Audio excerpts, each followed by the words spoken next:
Welcome to Campus Dining and Shop's Cashier Training video. My name is Megan and I am joined by my associate Teresa. In this video, we will be reviewing some policies and procedures for working at a cash register, as well as reviewing United States paper money. Let's begin. When working with a cash register or a point-of-sale device, it is important to know Campus Dining and Shop's policies. You are not permitted on the register until you have been trained and have a clear understanding of the payment methods accepted and location of the menu options on the register. You can be trained by observing other cashiers and asking questions throughout the training process. Next, you must be logged into the register using your own credentials. Do not use other coworkers' credentials to sign into the register.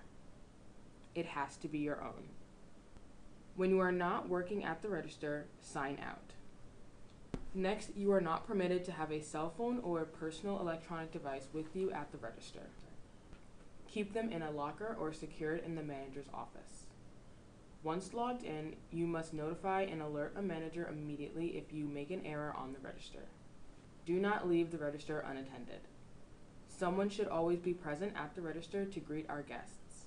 The drawer of money must be closed and remain secure at all times.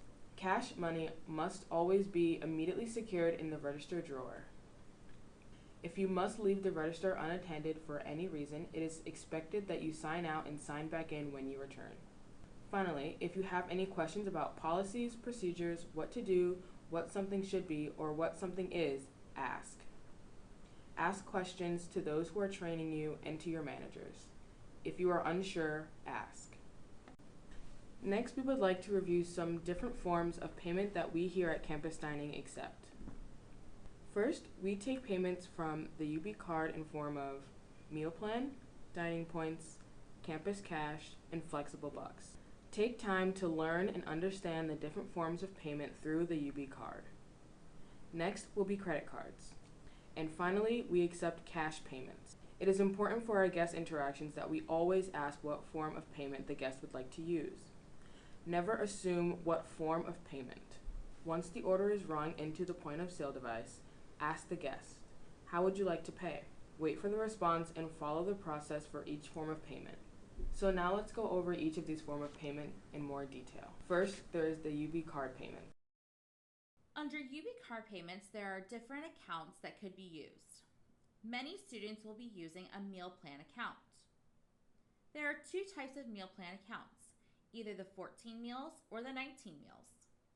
These are either 14 or 19 meals per week. The only restriction as to when a guest can use these meals are that they can only use 2 meals per meal period. Once all the meals have been used for the week, there are no more. Any extra meals that were not used do not roll over. When a guest is using a meal swipe in a dining hall operation, they will swipe once to pay to get in and eat at the All You Care to Eat dining hall location.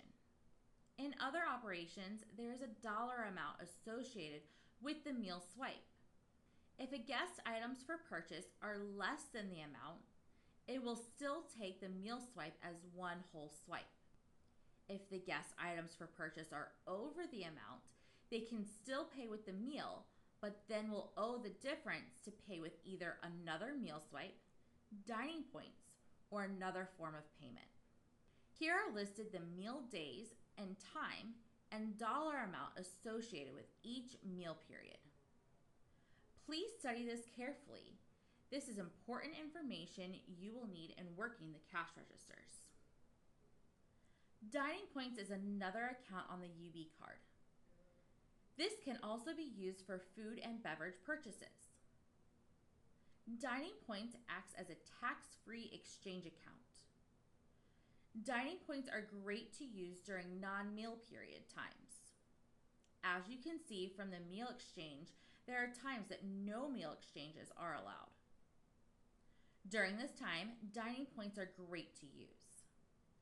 Dining points are also helpful to use if the transaction is over the meal value.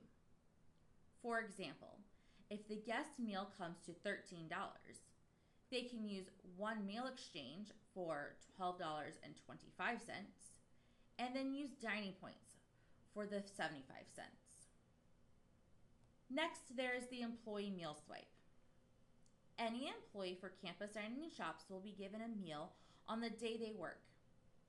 There is a payment tender button on the pay screen of the point of sale device that is just for the employee meal.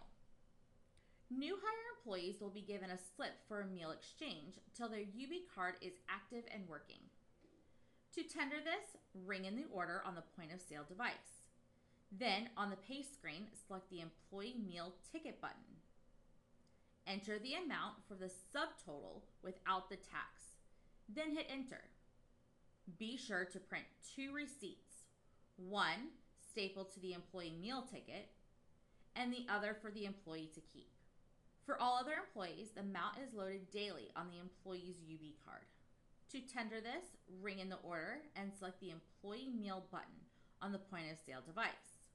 Any amount over the standard employee meal amount will be the employee's responsibility. Next, we have UB card payments. This payment tender is on the point of sale device and will take money from a few different accounts, including dining points, FSA accounts, and more. Many management and support employees of campus dining and shops will have their UB cards swiped as this UB card tender. For the UB card accounts, there is the Get app that anyone with a UB card can use. Within the Get app, guests can use their linked UB card, order ahead, and more. The Get app is a great tool for the UB card account holders. If a guest card is not swiping correctly, we cannot hand enter the account numbers. Instead, we will have the guest access their Get app to complete the transaction. And finally, for any UB card payment, you must check the picture and match to the individual that is looking to use the card. If you have reason to believe that the person using the card is not a match to the picture on the card, first ask for a second form of identification through the Get app or another ID. If the individual using the card does not match the second form of ID or the Get app, get a manager. Politely inform the guest that you will need a manager to complete the transaction and ask them to step aside as they wait. Take the UB card with you and go get a manager. All UB cards are non-transferable. Only the individual issued the card can use it. Cards that are not being used by the person to which the card was issued will be held by the manager. At the point of sale device, there are several buttons for payments through UB card. First is the meal button. If the guest is using a meal, click this button. For dining points, click this button.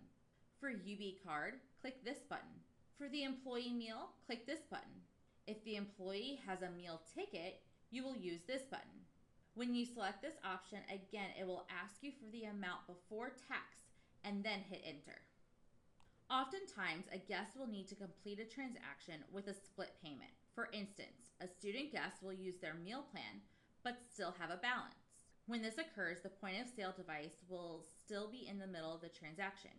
You cannot complete the next transaction until this one is completed. Here is an example of the point of sale device screen with a meal plan split transaction. You can see here that the meal plan amount for that meal plan period, it was applied. However, since the subtotal amount is greater than the meal plan amount, the balance is still due. After clicking OK on the screen, tender in the payment for the balance due. You can see here that the transaction is now completed with that second form of payment applied. Next, we will review important information about credit card payments. First, only the guest handles their credit card. There is no reason for a cashier to need to see or use the guest's credit card. Once the guest indicates that they will be using a credit card, you will select the credit card button on the point of sale device, and then the guest uses their card in the credit card reader. Our devices do allow for chip and tap functions. We do not accept American Express credit card at this point. The printers will automatically print a receipt for credit card transactions. Be sure to give this to the guest. Next, we will talk more about cash payments. Since cash payments are subject to more error, we will review a few more things. First, with cash payments, We need to review what U.S. paper and coin money looks like and the amounts that it is worth. We will just review most common used. This is a $20 bill. It is worth $20. This is a $10 bill. It is worth $10. This is a $5 bill. It is worth $5.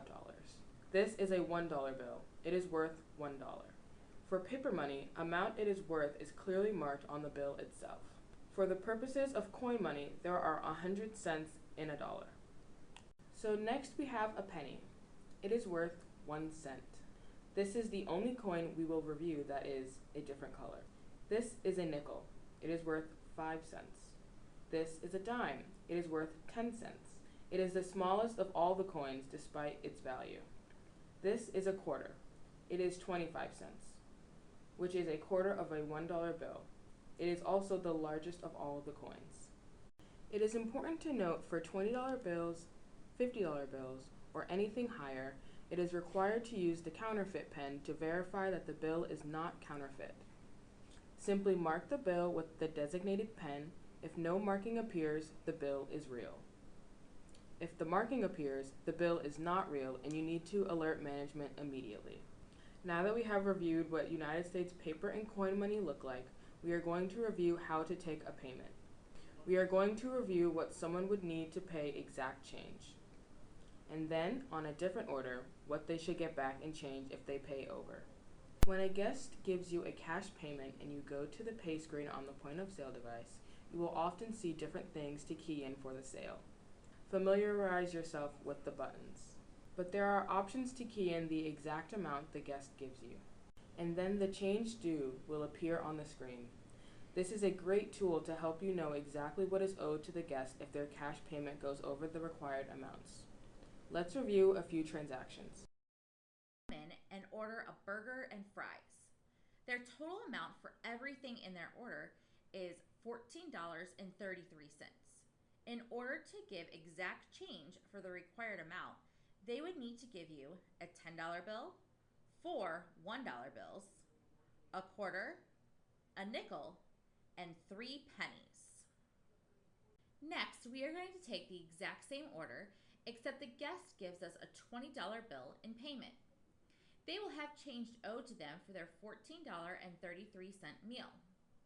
So, if they owed $14.33 and gave us a $20 bill, we owe them $5.67. We will give this change to them. A $5 bill, 2 quarters, which is 50 cents, a dime, a nickel, and 2 pennies. Now, in both these examples, you can see that there are different ways to get to the same amounts. In this example, we gave you the simplest way. But for instance, somebody could give you 2 $5 bills. This would also equal $10. Take time after this video to review United States paper and coin money. Familiarize yourself with the physical look and feel of the money. In conclusion, working at a point of sale device has a lot of responsibility. Before working in an area like this, please take time to learn from those who are training you and your managers. Familiarize yourself with the policies and the process of working at a point of sale device. And again, if you are unsure, ask questions. Thank you for watching our cashier training video.